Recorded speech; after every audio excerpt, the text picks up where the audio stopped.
Merci à tous en tout cas d'être avec nous pour cette journée de l'ingénierie. On a parlé IA, on a parlé low-tech, on a abordé beaucoup de sujets. Dernier sujet que nous allons aborder ce soir s'intéresse à la géo-ingénierie.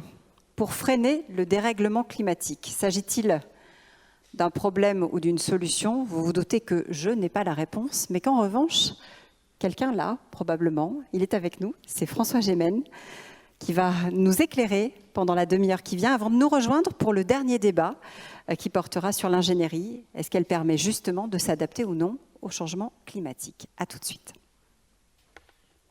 Bonsoir et merci beaucoup. Alors vous avez choisi un sujet très compliqué. Et vous avez choisi un sujet qui génère beaucoup de controverses et qui va en générer encore davantage dans les années à venir, tant c'est un sujet qui se prête évidemment aux polémiques, et tant c'est un concept qui est également un concept polysémique, c'est-à-dire que derrière ce concept de géo-ingénierie, on va mettre en réalité plusieurs technologies qui sont souvent très différentes l'une de l'autre. Et donc dans cet exposé, je vais essayer à la fois de préciser un peu de quoi on parle, pourquoi cela fait polémique, et je crains de ne pas pouvoir trancher définitivement la question qui m'a été posée, est-ce un problème ou est-ce une solution? J'ai envie de vous dire que ça peut être les deux à la fois et tout dépend de l'usage qui en sera fait. Nous sommes aujourd'hui face à la géo-ingénierie, c'est-à-dire un terme générique qu'on utilise généralement pour désigner toutes les techniques de manipulation artificielle du climat, et vous verrez que ce terme peut englober des techniques assez vastes et diversifiées. Nous nous trouvons aujourd'hui, par rapport à la géo-ingénierie, un peu dans le même état d'esprit, je dirais, que celui des négociations internationales sur le climat au cours des années 90. Pendant les années 90, personne ne voulait discuter d'adaptation aux impacts du changement climatique. Et la question de l'adaptation aux impacts du changement climatique était encore un sujet tabou, parce qu'on craignait qu'en discutant de l'adaptation aux impacts du changement climatique, on ouvre la boîte de Pandore et on ne met ainsi à disposition des gouvernements et des entreprises un prétexte pour leur éviter de réduire leurs émissions de gaz à effet de serre. Et donc il y avait, dans la négociation sur le climat, deux positions. Il y avait à la fois les pays du Sud qui, au nom du réalisme, plaidaient pour qu'on discute de l'adaptation aux impacts du changement climatique, et cela disait « vous ne pouvez pas fermer les yeux sur la réalité, vous ne pouvez pas fermer les yeux quant au fait que nous subissons déjà de plein fouet les impacts du changement climatique, et donc nous avons besoin de financement pour nous aider à gérer ces impacts du changement climatique. Nous avons besoin qu'on commence à discuter des solutions qui nous permettraient de nous adapter à ces impacts. » Et de l'autre côté, vous aviez beaucoup d'observateurs occidentaux, et notamment beaucoup d'ONG, qui disaient « surtout pas. Malheureux, qu'allez-vous faire si jamais vous discutez d'adaptation? Vous allez fournir une bonne excuse au gouvernement et aux entreprises pétrogazières pour ne pas réduire leurs émissions. Parce qu'ils vont se dire, à quoi bon réduire nos émissions si l'on peut s'adapter aux impacts du changement climatique? Pas besoin de faire quoi que ce soit. » Et puis, le réalisme a prévalu et à partir des années 2000, on a commencé à discuter d'adaptation face aux impacts du changement climatique. C'est à la fois une nécessité qui nous était évidemment imposée par la réalité de ces impacts, mais c'était aussi, il faut le reconnaître, la reconnaissance que d'une certaine manière, nos efforts de réduction d'émissions de gaz à effet de serre étaient insuffisants et ne nous protégeaient pas des impacts du changement climatique. Et pendant très longtemps, cette question d'adaptation a été réservée aux pays du Sud, et ce n'est que récemment, à partir du début des années 2020, qu'en Europe, on s'est aperçu de notre propre vulnérabilité et donc de la nécessité de discuter pour nous aussi d'adaptation, de développer des plans, des politiques d'adaptation, parce que bien entendu les impacts du changement climatique que nous allions subir en Europe de notre vivant ne dépendait pas uniquement de nos décisions à nous, mais dépendait également des décisions des autres, de ceux qui étaient là avant nous et de ceux qui se trouvent hors de nos frontières. Et donc l'adaptation s'est imposée comme une forme de nécessité. Et les pays du Sud, ensuite, ont constaté qu'il y avait des limites à l'adaptation et qu'il y avait des impacts par rapport auxquels il était impossible de s'adapter et qui résultaient en des pertes et dommages directs et quantifiables. Et les pays du Sud ont demandé que l'on prenne en compte cette question des pertes et dommages liés au changement climatique et que l'on compense financièrement ces pertes et dommages qui étaient bien réels parce que, à certains endroits, l'adaptation ne suffisait pas et que l'on touchait clairement les limites de l'adaptation. Et vous le savez, lors de la COP27 et puis de la COP28, on a décidé de créer ce fonds pour les pertes et dommages et donc les pays du Sud ont eu gain de cause par rapport à un sujet dont ils réclamaient à corps et à cri la concrétisation depuis le milieu des années 2000. Et donc c'était l'aboutissement pour les pays du Sud d'un combat de 20 ans que soit reconnue la réalité de ces pertes et dommages. Et c'est évidemment aujourd'hui une des pierres angulaires de ce qu'on appelle la justice climatique, mais c'est en même temps aussi, il faut le reconnaître, l'aveu, l'admission que nous touchons parfois aux limites de l'adaptation, qui elle-même est une reconnaissance des limites de la décarbonation. Et nous nous trouvons désormais face à une nouvelle limite, notamment face à l'insuffisance de nos politiques de décarbonation, où bien entendu, il y a des baisses d'émissions réelles qui ont été actées.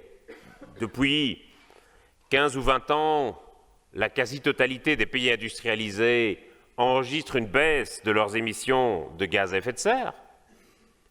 Mais pour autant, cette baisse n'est pas suffisamment rapide, pas suffisamment conséquente, que pour ne pas être compensée par l'augmentation des émissions dans les pays du Sud et particulièrement des pays émergents, c'est-à-dire de pays qui sont jusqu'ici assez peu responsables du problème. Et donc, à l'évidence, nous ne sommes pas aujourd'hui sur une trajectoire qui nous permettrait de respecter les objectifs de l'accord de Paris. Raison pour laquelle il y a des voix de plus en plus fortes qui s'expriment en disant, au fond, ne faudrait-il pas recourir à certaines technologies de manipulation artificielle du climat de manière à éviter le pire. Puisqu'à l'évidence, nos politiques de décarbonation ne sont pas suffisamment rapides, ne sont pas suffisamment conséquentes, ne faut-il pas être réaliste et envisager d'autres solutions, et notamment la manipulation artificielle du climat?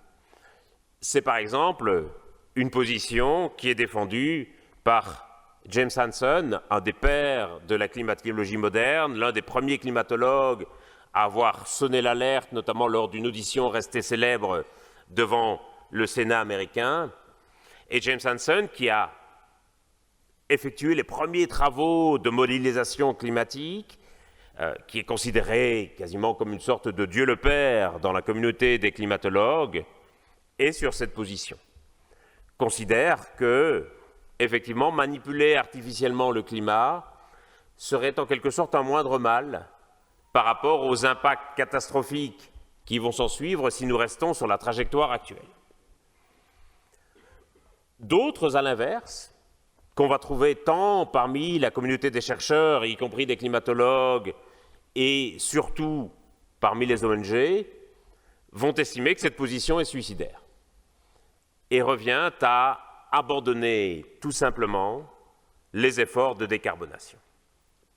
Et que, là encore, on fournirait une excuse, un prétexte à tous ceux qui ne voudraient pas engager davantage les efforts de décarbonation, alors que nous avons aujourd'hui absolument toutes les technologies, et le GIEC le rappelle dans son dernier rapport, nous avons aujourd'hui toutes les technologies, toutes les connaissances et même toutes les ressources financières qui peuvent nous permettre d'atteindre les objectifs de l'accord de Paris.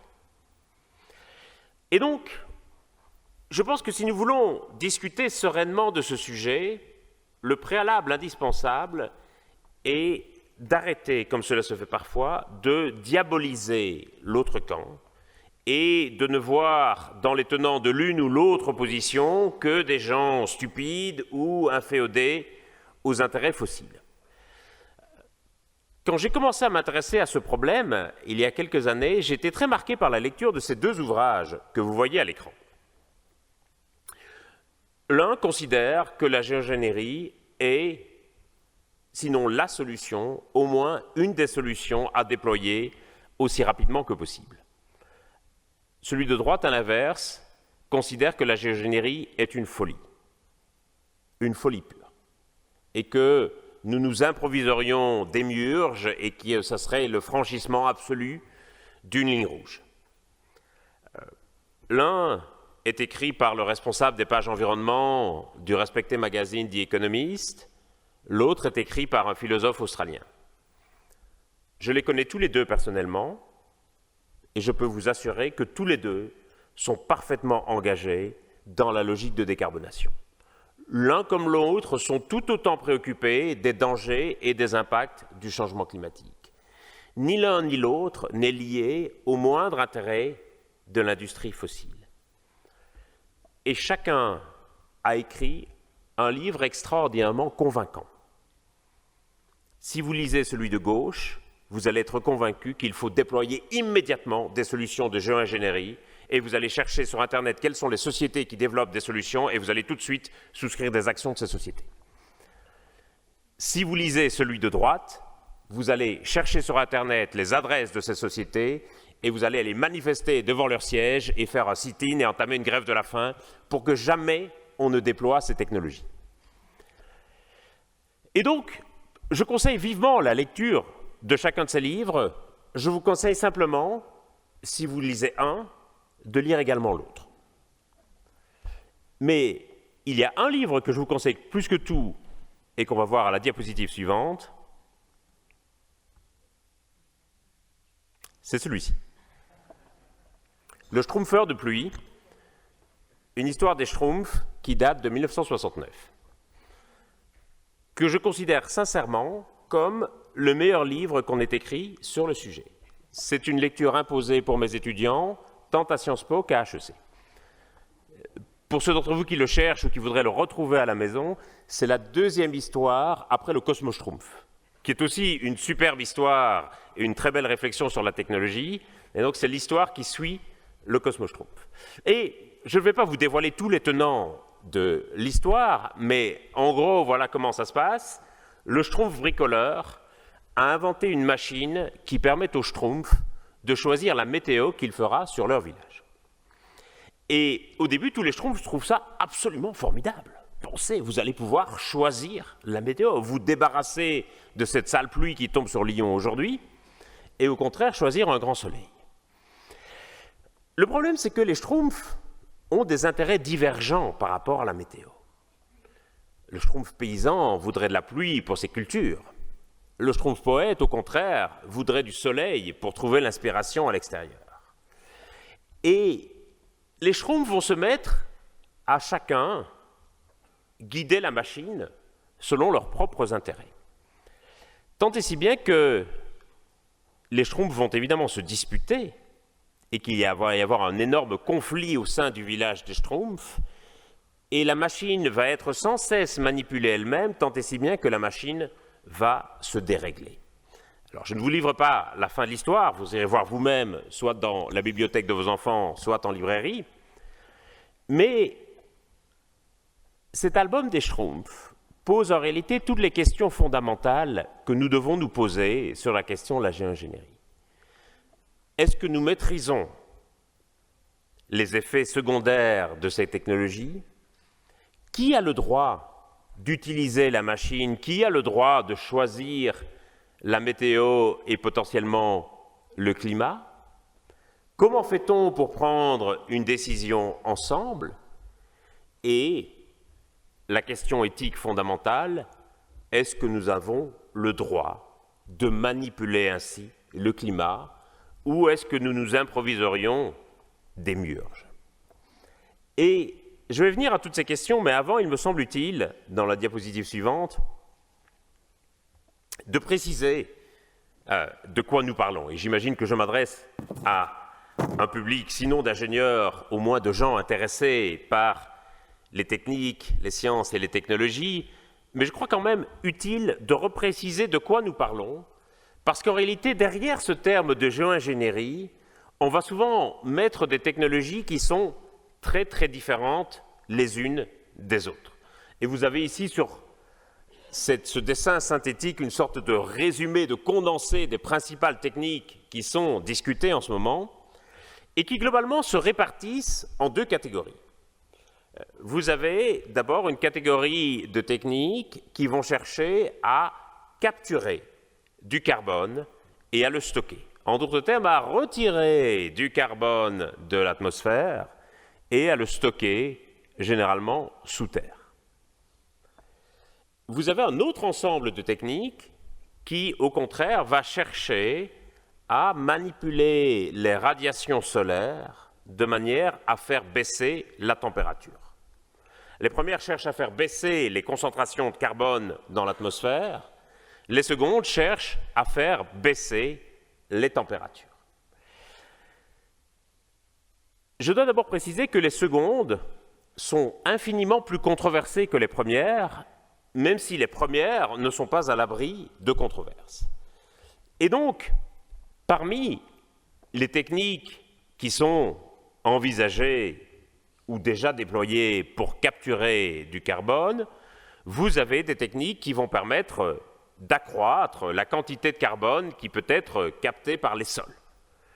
Par exemple, via du biochar, qui est un engrais organique produit à partir de déchets de la biomasse, et ce biochar est un engrais organique qu'on va donc mettre dans les sols et qui va permettre à la fois au sol de capter davantage de carbone, de stocker du carbone, et qui a aussi l'avantage de rendre ces sols plus humides et plus fertiles.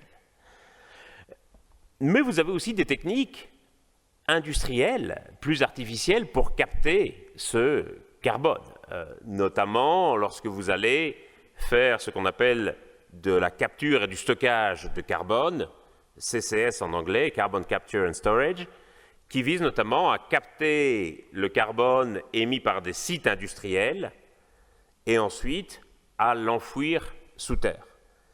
C'est déjà une technique qui se pratique en France, notamment autour de gros sites industriels à Dunkerque ou à Fos-sur-Mer, où le carbone est capturé, placé dans des containers et ensuite envoyé par bateau en Norvège, où là, il est stocké dans le sous-sol profond. Alors, c'est quelque chose qui est peu connu. Si ça l'était davantage, je pense que ça susciterait davantage de controverses et de reportages sensationnalistes à la télévision. Mais effectivement, aujourd'hui déjà, des pays comme la Norvège stockent sous terre d'importantes quantités de carbone. Vous avez également des techniques qui apparaissent comme tenant davantage de la science-fiction, qui vont chercher, par exemple, à planter des forêts artificielles de manière à créer un effet artificiel de photosynthèse qui ferait que ces arbres artificiels capturent le carbone de l'atmosphère. Et puis vous avez des techniques assez basiques de reboisement, tout simplement, qui vont chercher à augmenter le couvert forestier sur Terre et donc à augmenter la capacité des arbres, des forêts, à capter du carbone et à rejeter en échange de l'oxygène. À côté de ces techniques qui visent donc à capturer du carbone, vous avez d'autres techniques, plus controversées encore, qui visent à... Non, pardon, avant ça, j'oublie de vous parler de la technique la plus controversée pour capturer du carbone, qui consiste à fertiliser artificiellement les océans. Vous savez que les océans absorbent à peu près un quart du carbone que nous émettons chaque jour, et les océans l'absorbent essentiellement grâce aux micro-organismes qui vivent dans l'océan, notamment le krill et le plancton. C'est pour cela, par exemple, que les baleines sont des puits de carbone importants, puisqu'une baleine, au cours de sa vie, va ingérer des tonnes et des tonnes de krill, et donc également des tonnes et des tonnes de carbone, et que lorsque la baleine va mourir, son cadavre va venir se déposer au fond de l'océan, et donc le carbone va redevenir fossile grâce à la décomposition du cadavre de la baleine dans le sous-sol de l'océan. C'est pour ça, et je le dis au passage, que la question de la protection des baleines n'est pas seulement une affaire de biodiversité, c'est aussi une question fondamentale pour le climat. Et donc, l'idée qui est venue à certains consistait à fertiliser artificiellement les océans pour qu'ils prolifèrent le plancton et le krill, ce qui fonctionne assez bien, ce que vous pouvez faire même assez simplement, et certaines ONG s'y sont essayées. Le problème, évidemment, si le plancton et le krill prolifèrent dans l'océan, c'est que vous allez avoir une sorte de perturbation complète de la chaîne alimentaire et de la biodiversité marine, et que si on pousse le raisonnement jusqu'à l'extrême, le risque, ça serait d'avoir des océans qui deviendraient totalement acides, où les animaux, notamment les animaux à coque, ne pourraient plus vivre, et d'avoir à terme un océan qui soit rempli de plancton, de krill et d'algues, mais où il n'y ait plus de poissons, ni d'autres organismes vivants. À côté donc de ces techniques de capture du carbone, il y a des techniques de manipulation des rayonnements solaires et qui vont viser à faire baisser la température. Alors certaines d'entre elles sont peu ou pas controversées. Par exemple, des techniques qui visent à augmenter l'effet d'albédo, ce phénomène naturel, physique, qui fait que les couleurs claires ont tendance à renvoyer le rayonnement solaire, alors qu'à l'inverse, les couleurs sombres ont tendance à l'absorber. C'est la raison pour laquelle il est recommandé, notamment dans les villes qui font face au risque de vagues de chaleur, de peindre des toits d'immeubles en blanc de manière à ce qu'ils reflètent la chaleur du soleil plutôt que de l'absorber. Et nous avons en France plusieurs industries, plusieurs entreprises qui se sont spécialisées dans le développement de ces peintures d'un type nouveau qui visent à refléter les rayons du soleil. Certains souhaitent pousser la logique plus loin et proposent de peindre en blanc des montagnes, des champs, d'énormes surfaces, de manière à créer artificiellement cet effet d'albédo. Parce que, bien entendu, ce n'est pas réservé au toit des immeubles. Il est possible de peindre d'autres éléments en blanc. C'est par exemple une question importante sur les cours de récréation des écoles, pour éviter qu'elles ne chauffent trop et que les écoliers ne soient exposés à de trop hautes températures. On recommande désormais d'utiliser des enrobés de couleurs plus claires, de manière à créer un petit effet d'albédo dans les cours de récréation. C'est plus compliqué par contre à envisager pour les routes, notamment pour des questions de sécurité routière et d'éblouissement des automobilistes. D'autres techniques sont encore beaucoup plus controversées, notamment l'injection, ou plutôt l'éjection de particules de soufre dans l'atmosphère. C'est une idée qui avait été émise pour la première fois par le prix Nobel de chimie Paul Crutzen, qui avait proposé effectivement qu'on injecte dans l'atmosphère des particules de soufre de manière à faire baisser la température. En d'autres termes, il s'agissait de simuler jour après jour l'équivalent d'une éruption volcanique, et vous savez qu'un des effets des éruptions volcaniques, c'est de faire baisser la température localement et temporairement. L'idée était d'envoyer de grandes quantités de soufre dans l'atmosphère pour créer chaque jour l'équivalent d'une éruption volcanique massive.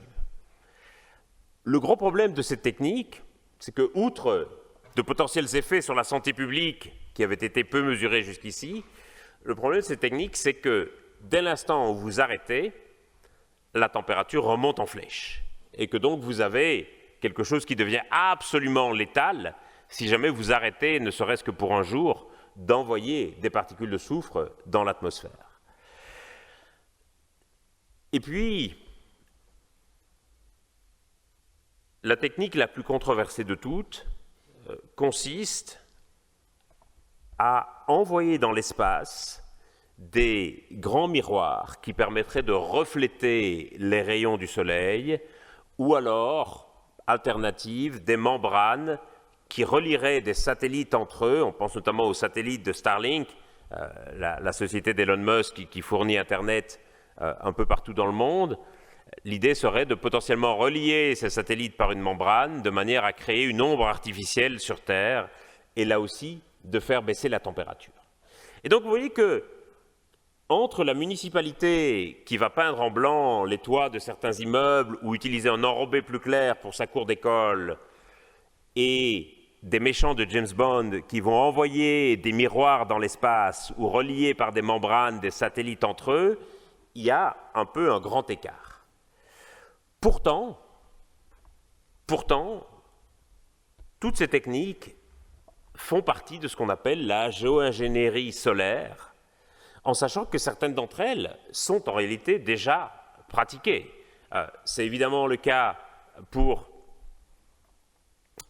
les peintures blanches, c'est aussi le cas pour la pluie artificielle et plusieurs pays régulièrement recourent à la pulvérisation de cristaux d'argent dans les nuages de manière à créer des pluies artificielles.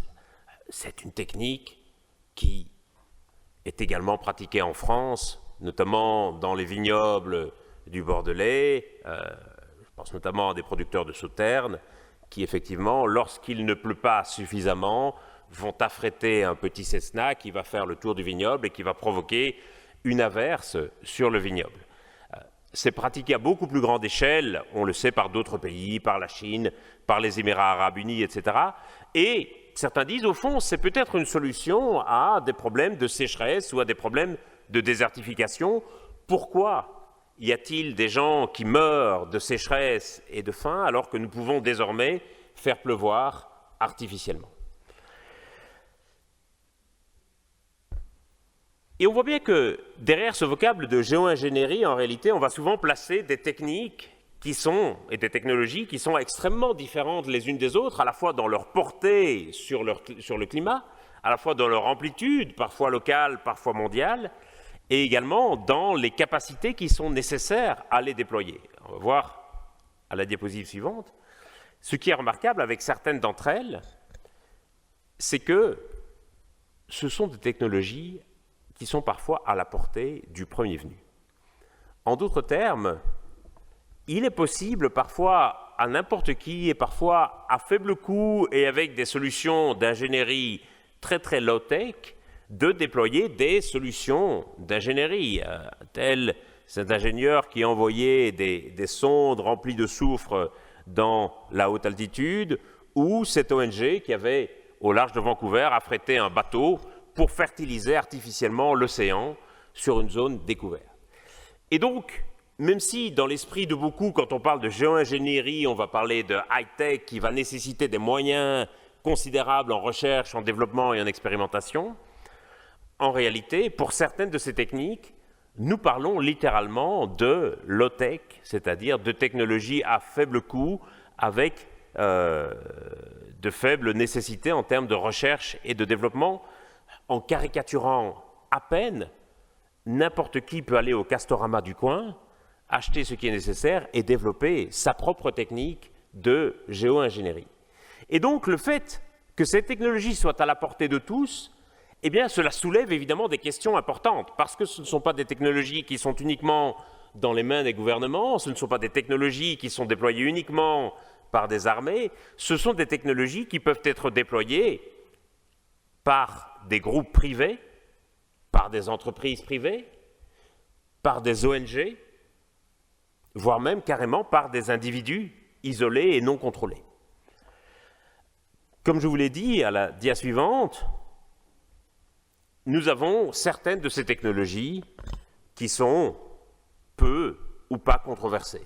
La question du biochar, par exemple, aujourd'hui apparaît comme effectivement une technique qu'il faut pousser parce que on n'y voit à peu près que des avantages. C'est à la fois un engrais naturel qui peut remplacer des pesticides et des engrais artificiels, qui permet de valoriser des déchets de la biomasse, qui permet de stocker davantage de carbone dans les sols, qui permet donc de fournir un revenu additionnel aux agriculteurs et qui permet de surcroît de rendre ces sols plus fertiles et plus humides et donc potentiellement plus résistants face aux impacts du changement climatique.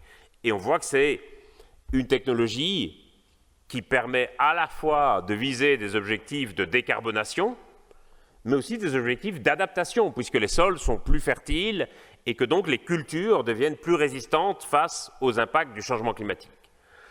La question, c'est évidemment la question de la disponibilité de la biomasse pour produire ce biochar, et même si on déployait massivement du biochar à la surface de la Terre, on estime néanmoins que le potentiel de ce biochar reste limité de l'ordre de quelques pourcents des émissions de gaz à effet de serre.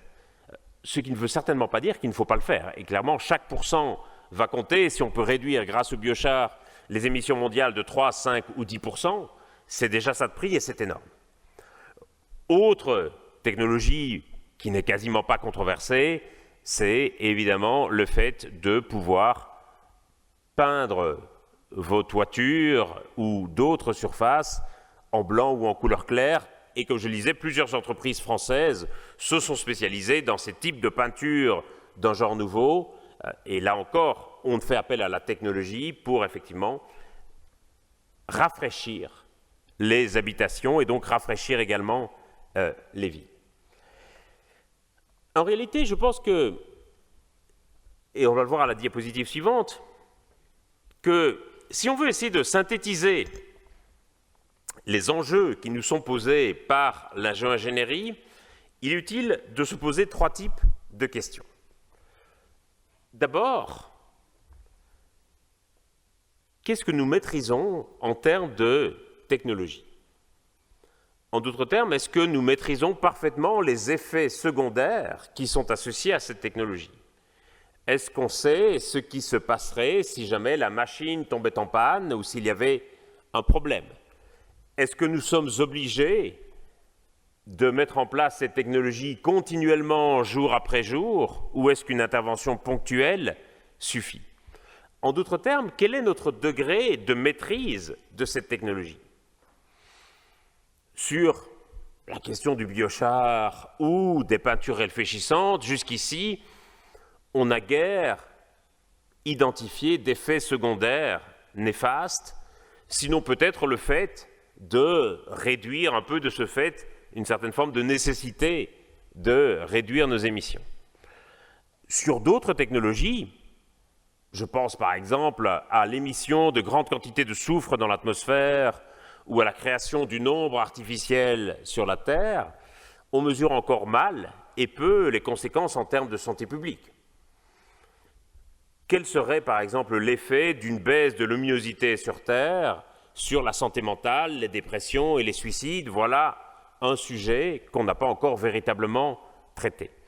Et donc, le premier des sujets, c'est un sujet technologique. Jusqu'à quel point peut-on maîtriser cette technologie?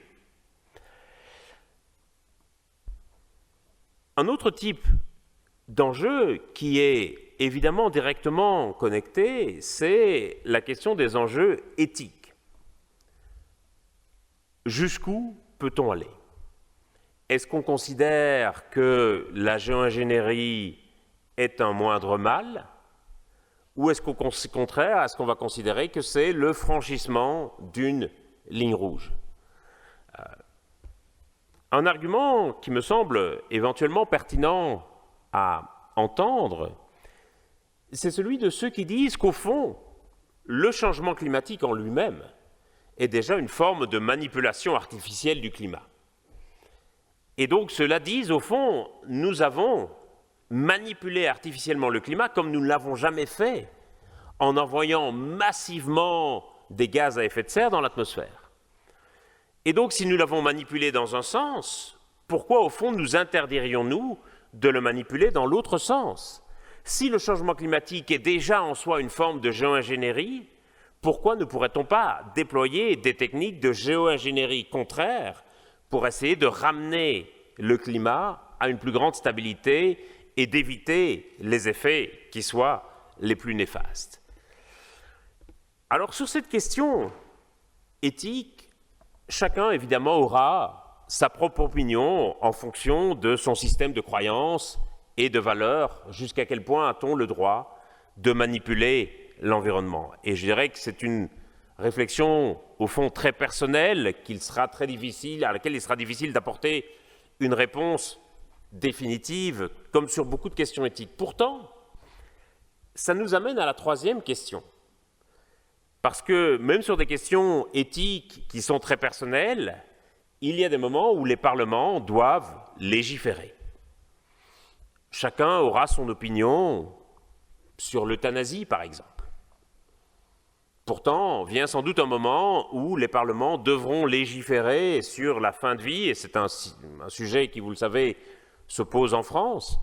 Est-ce que, en tant que société, nous autorisons l'euthanasie, ou est-ce que nous considérons qu'il s'agit d'un tabou et qu'en autorisant l'euthanasie, nous franchirions une ligne rouge? Et d'un point de vue éthique, évidemment, chacun ici dans cette salle aura son opinion sur le sujet. Et il ne m'appartient évidemment pas de juger telle ou telle opinion. Par contre, vient un moment où le Parlement devra légiférer. Et c'est évidemment la question qui se pose aussi en matière de géo-ingénierie. Est-ce qu'il faut autoriser certaines techniques? Et si on les autorise, lesquelles? Et surtout, qui a le droit de déployer ces techniques? Est-ce qu'on considère que ces technologies sont du seul ressort des gouvernements? Est-ce qu'on considère au contraire que des entreprises privées, voire même des individus ou des ONG ont également le droit d'y recourir? Et surtout, est-ce qu'on considère qu'il faut une décision unanime de la Commission internationale avant d'y recourir? Ou est-ce qu'on considère que chaque gouvernement peut y recourir selon ses propres intérêts? Parce que, bien entendu, il y a aussi un potentiel conflictuel derrière l'utilisation de ces technologies. Que se passerait-il si deux pays étaient en désaccord profond, comme les Schtroumpfs, sur la technologie à déployer? Que se passe-t-il si un pays déploie une technologie qui a des effets potentiellement dévastateurs ou catastrophiques dans d'autres pays? Et vous vous souviendrez des inondations catastrophiques qui ont eu lieu il y a quelques mois à Oman, notamment,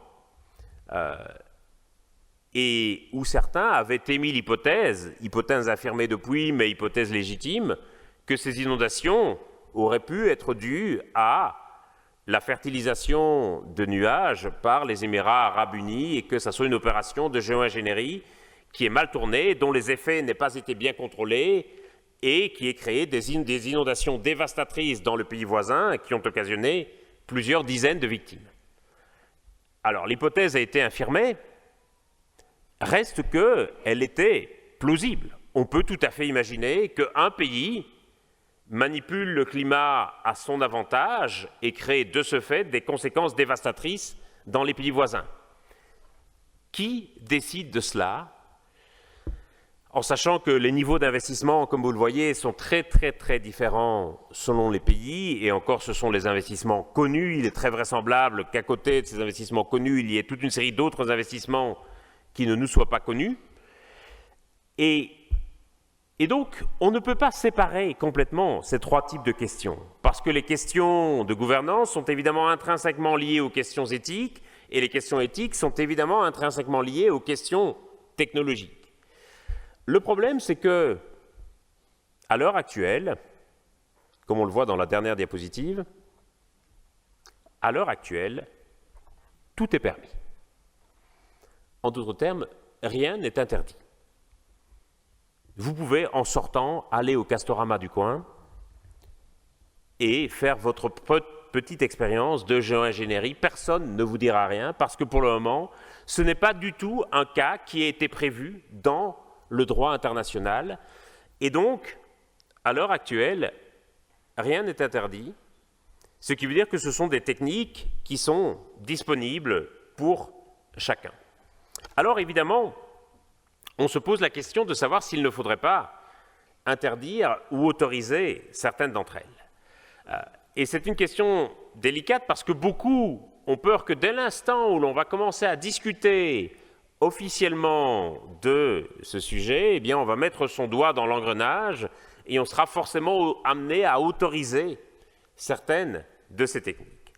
À l'heure actuelle, la seule chose qui existe, c'est une initiative prise par la France dans le cadre du Forum de Paris pour la paix, qui, vous le savez, est une manifestation annuelle qui se tient chaque année aux alentours du 11 novembre.